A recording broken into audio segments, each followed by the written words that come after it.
Hey, this is Miss A. It's my tea time. At dahil tea time ko ngayon, I got a chance to upload the video about what happened yesterday sa ating farm. So, Maria Josep, let's go! Watch with me!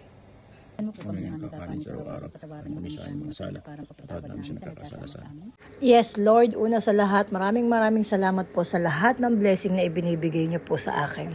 Grabe ka, Lord, pambihira ka, you are so amazing. Ramdam na ramdam ko po yung biyayang ibinibigay mo sa akin, ibinubuhos mo sa akin araw-araw sa mga lakas na ibinibigay niyo sa akin dahil sa pagmamahal ko sa magulang ko. At kahit wala na sila sa aking tabi, patuloy kong ginagampanan ang pagiging mabuting anak at mapagmahal na anak sa kanila. Ito ang aking simpleng paraan para ipakita sa kanila na kahit sila ay nasa pilingan ng Panginoon ay lagi ko silang naaalala. Kaya naman nawa ay bigyan pa ako ng biyaya ng poong maikapal. Bigyan ng malakas sa pangangatawan, marangal at maayos na hanap buhay para maalagaan ko ang aking mga mahal sa buhay, gaya ng pag-aalaga ko sa mama at papa ko. At syempre para maging blessing na rin sa iba. At yan ang token ko papunta sa langit.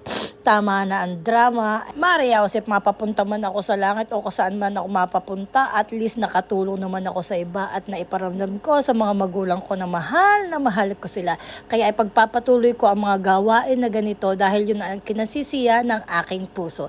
Kaya naman, umpisahan na nating panoorin ang ating kaganapan sa farm. Tauhing pandangal. Oh. Si Mayora at si Vice Mayora. Agaw, dali. Tuwali mo sa happy birthday, Papa Lolo. Hey!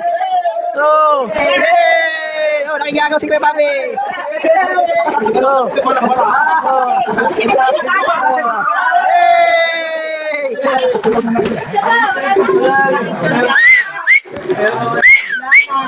Mama si Papa Lolo, nasipon. At ayan na nga, as you can see, develop na ng kauntian ang ating farm. Hindi ko sukat akalain na kakayanin kong mag-isang gumawa ng ganito. Maria Josep, walang kaambag pero kaya pala. Salamat Lord sa lahat ng biyaya. Salamat sa gabay, Mama at Papa. Kaya naman. Happy birthday! Thank you very much. Happy birthday, Papa Lolo.